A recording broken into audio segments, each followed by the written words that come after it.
significant part of the United States military accused of the conservation of harmony and security and the guard of the country. The military outfits the vast majority of the ground powers in the U.S. Military Association.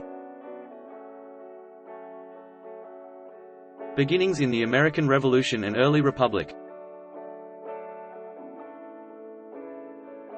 In the early months of the American Revolution, the main customary U.S. battling power, the Continental Army, was coordinated continuously Continental Congress on June 14, 1775. It contained the 22,000 civilian army troops then, at that point assaulting Boston, and an extra 5,000 Minutemen in New York. It was put heavily influenced by a 5-part non-military personnel board, and U.S. military powers have stayed in regular citizen control from that point onward. George Washington officially took order of these provincial soldiers on July 3, 1775, and before long found that the Minutemen were generally acquainted with returning home at whatever point a specific peril was passed. In January 1776, the Continental Congress somewhat reacted to Washington's dire requests by building up a solitary standing power straightforwardly raised from the entirety of the provinces, unmistakable from the few frontier state armies. These Continentals were enrolled for longer terms and were prepared more completely than the local armies. They furnished Washington with a little however stable core with which to work and ended up being his central dependence in obscurity hours of the conflict. They were the start of the customary armed force. As the revolution attracted to a nearby, the Continental Congress asked Washington for his proposals for a peacetime military power. Accordingly, he arranged sentiments on a peace establishment May 1, 1783, a broad appraisal of the essential circumstance confronting the new country. Washington accepted that the United States required just a little ordinary armed force to manage Indian dangers and to give a core to extension by an efficient local army on schedule of unfamiliar conflict.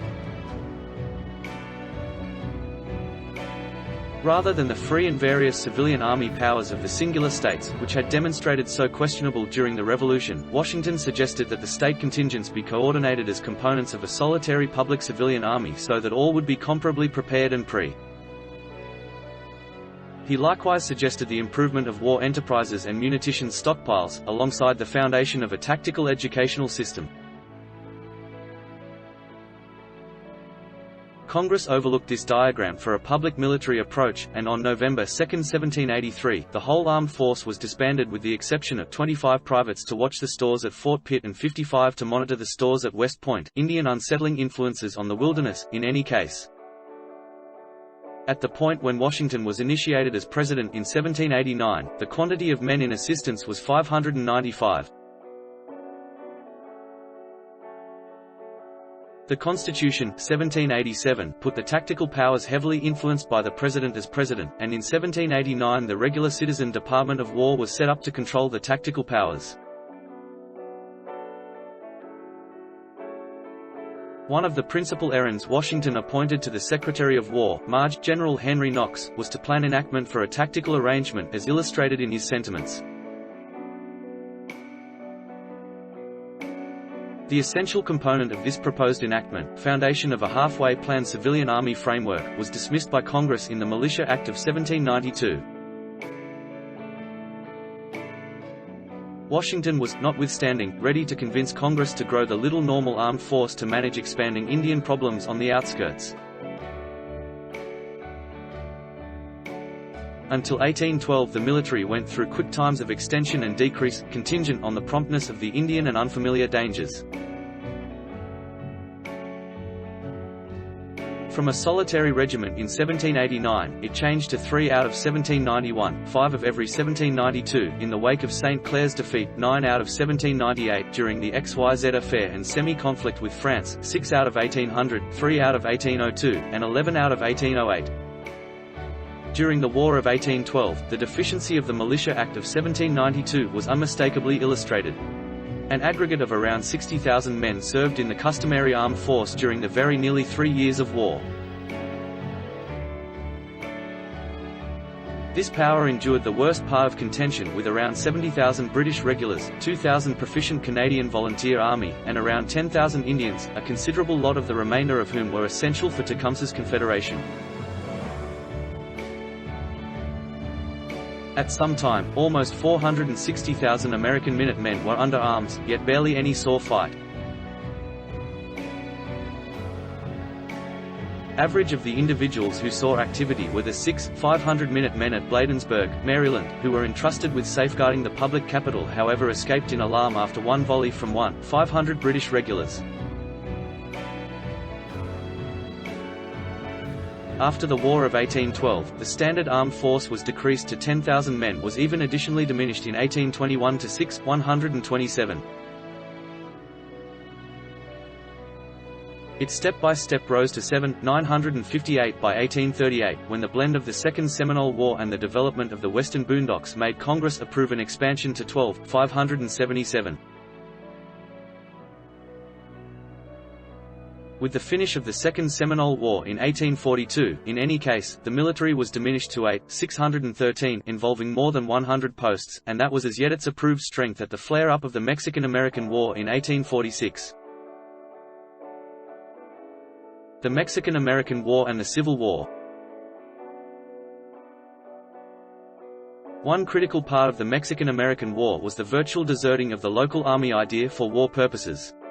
The standard armed force was expanded to in excess of 30,000 soldiers, and around 60,000 extra volunteers were selected. The majority of the new regulars and many volunteers really served in Mexico during the conflict. The military vindicated itself outstandingly well during the mission. The fundamental attack power under General Winfield Scott arrived at Veracruz in March 1847 and scored a series of triumphs, coming full circle in the catch of Mexico City in September 1847. Large numbers of the most unmistakable officers of the American Civil War, including Robert E. Lee, Ulysses S. Award, Stonewall Jackson, George McClellan, James Longstreet, and George Pickett, filled in as junior officials during the Mexican-American War. Around 12,000 Minutemen had been called up toward the start, yet served just 3 months and contributed nothing to the conflict exertion. In 1848 the approved strength of the military was diminished to 320, dissipated over the gigantic space of the developing country.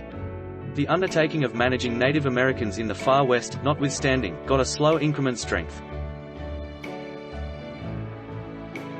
On December 20, 1860, when South Carolina withdrew, the military numbered 367 officials and men. The U.S. Armed Force went through a colossal extension during the Civil War 1861–65, becoming stronger of around 16,000 soldiers in December 1860 to a greatest size of 1 million by 1865.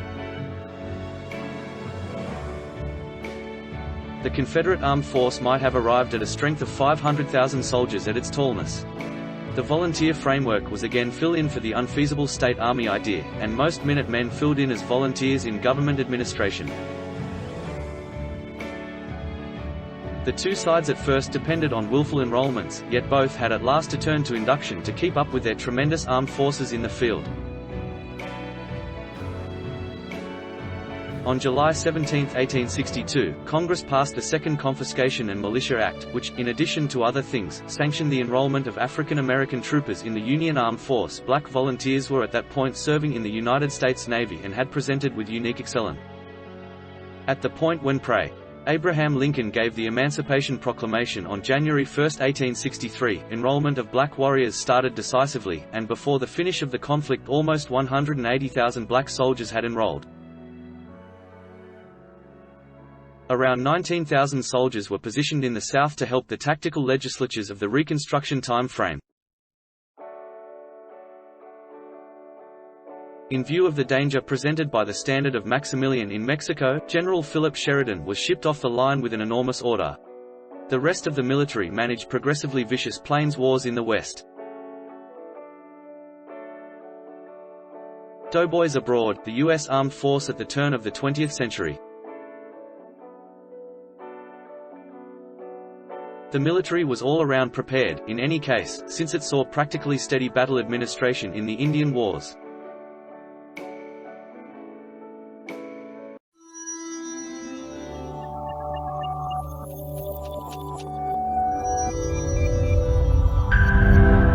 If you enjoyed this video, be sure to give it a like and subscribe to Life is Often if you haven't already. Click the bell icon to stay updated on all our latest content.